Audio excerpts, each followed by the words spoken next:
Magandang araw mga bata, narito na ang ating aralin sa Mathematics Week 6 Day 3.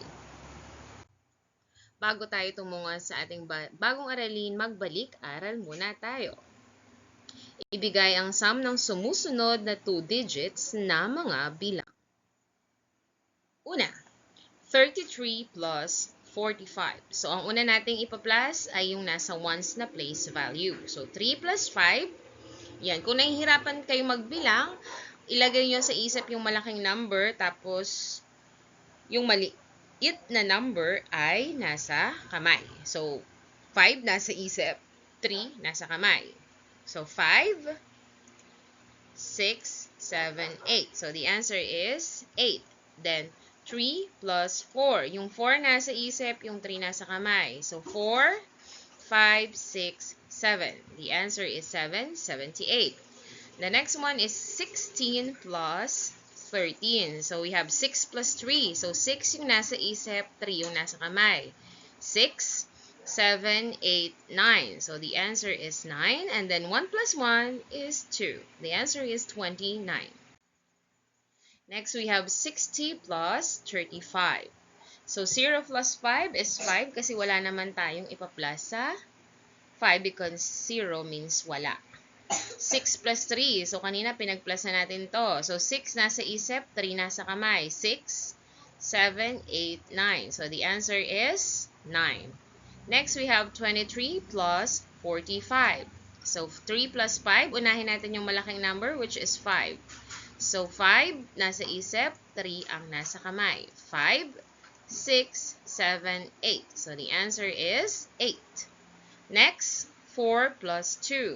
So, 4 nasa isip, 2 nasa kamay. 4, 5, 6. The answer is 6. Next, we have 73 plus 24. So, 3 plus 4, 4 yung nasa isip, 3 yung nasa kamay. 4, 5, 6, 7. So, the answer is 7. Next, we have 7 plus 2. So, 7 nasa isip, 2 nasa kamay. 7, 8, 9. So, the answer here is 9. Next, we have 55 plus 12. So, 5 yung nasa isip, 2 yung nasa kamay. 5, 6, 7. So, the answer here is 7. And of course, we have 5 plus 1, 5, 6. So, 67. So, our objectives is to solve problems involving addition with sums up to 100 without regrouping. Now, let's try to find out. Subukan nating alamin ang nawawalang digits sa parihaba. So, ngayon, these are the possible answer here. Yan. So, dito aalamin natin kung ano ba yung mga, marami kasing pwedeng maging sagot dito. Ano ba yung ipa-plus natin sa 3 na ang sagot ay 5? So, para malaman nyo, bilang tayo ng 3, 4, 5. So, ilan to? Dalawa. So, meaning, dalawa yung naandito. Tapos, dito, mag-iisip tayo ng kahit na anong number from 0 to 9. So, let's start from 0. Okay? O, eto yon. So, let's continue here. Let's start from 0. So, 0 plus 0 is, of course, 0. At sinasabi ko na kanina, ang sagot dito ay 2. So, wala nang ibang pwedeng sagot dito, kundi ito lang. Ang magkakaiba ng sagot ay dito. Kung nahihirapan kayong mag-isip, you have to start from 0. Lahat ng number na ipa-plus natin sa 0, yun ang sagot. Okay? Next. O, ano pa kaya ang pwede? Ang sagot kanina dun sa nauna ay 30. So, aside from, 50 rather. Aside from 50, ano pa kaya ang pwedeng sagot dito?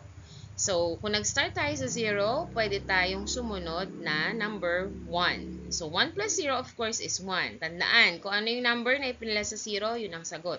Siyempre dito, hindi yan mababago. 2 pa rin yan. So, 3 plus 2 is 5. So, we have 51. Kanina 50 ang sagot natin, ngayon 51. So, ano naman kayang pwede pang ilagay dito na number? So, kung may 1 tayo, pwedeng, of course, 2. And 2 plus 0 is 2. Dito, 2 pa rin ang ilalagay natin kasi wala na tayong pwedeng ibang ilagay na number na pwedeng i-plus sa 3 para maging 5. 2 lang yun talaga. Okay, susunod-sunurin lang natin yan. Kung tayo ay 2, syempre dito na ay ano? Of course, 3. And 3 plus 0 is 3. At ilalagay din natin dito ay 2 pa rin. So, dito ang sagot natin 51, dito ang sagot natin 52, dito ang sagot natin 53. So, iba-iba yung sagot. Next, kung tayo ay nagtapos sa 3, ang kasunod ay 4. So, 4 plus 0 is 4 at syempre 2 pa rin dito. So, the answer here is 54. Next, pagkatapos ng 4, 5. And 5 plus 0 is 5. 2 pa rin ang ilalagay natin dito. So, here, 55 is the answer. Pagkatapos ng 5, 6 naman tayo. 6 plus 0 is of course 6. And 2 pa rin ang ilalagay dito. Kasi 3 plus 2 is 5. O, kanina, 6 tayo. Anong kasunod ng 6? So, 7. 7 plus 0 is 7. Hindi na kayo magbibilang.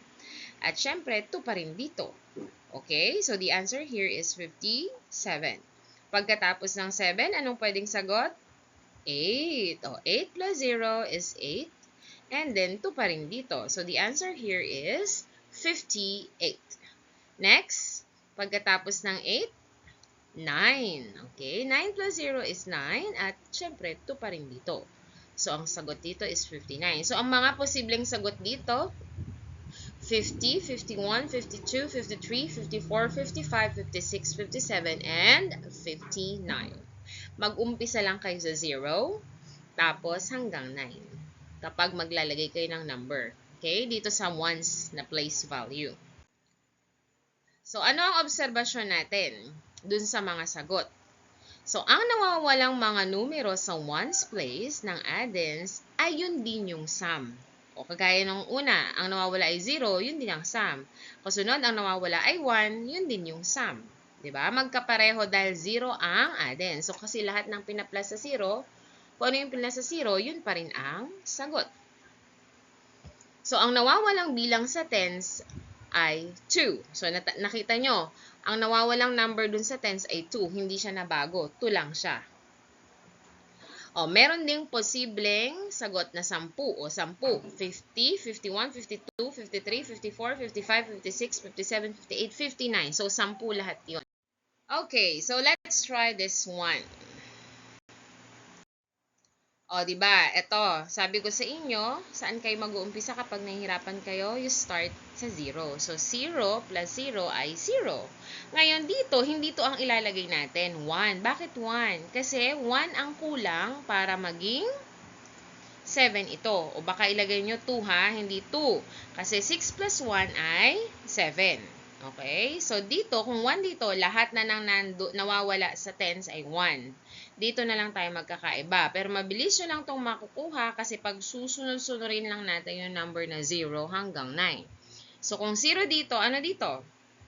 1. 1 plus 0 is 1. Siyempre, dito ay 1 ulit. Kasi 6 plus 1 ay 7. Hindi pwedeng 2 kasi 6 plus 2 ay 8. O, kanina 1. Dito ay 2 plus 0 ay 2. Then 6 plus 1 ay 7.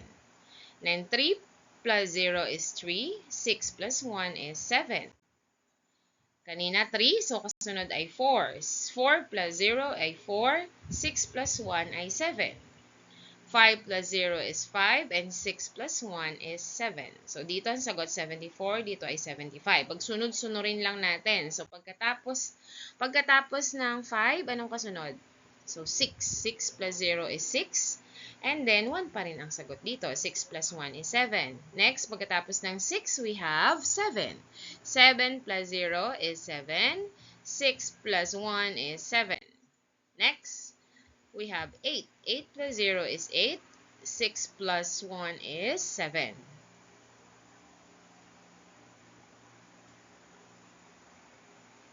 Next, after 8 is 9. 9 plus 0 is 9. And 6 plus 1 is 7. So, yun yung mga possible na answer doon. Okay? Tandaan, dito sa ones, mag-umpisa kayo sa 0. Okay? May 10 posibleng sagot kasi dito. So, mag-start tayo sa 0.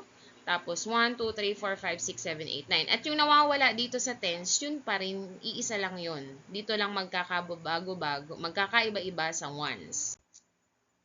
So ngayon, nais kong itry nyo to. Yan. So let's do this. O, syempre, sulatan muna natin to lahat ng 0. So medyo mahirap lang. Dito ay 0. Dito 1, 2, 3, 4, 5, 6, 7, 8, 9. So, ones lang tayo. Kung anong nilagay dito sa taas, yun din ang ilalagay sa baba. So, dito ay 0, 1, 2, 3, 4, 5, 6, 7, 8, 9. O, pagkatapos, dito naman, ilan ang kulang para maging 9 yung 5? So, 5, 6, 7, 8, 9. Ilan to? 4. So, ibig sabihin, 4 lahat ang sagot dito. 4, 4, 4, 4, 4, 4, 4, 4, 4. So, sana natutunan nyo at nalinawan kayo sa ating aralin na ito. Hanggang sa muli, paalam!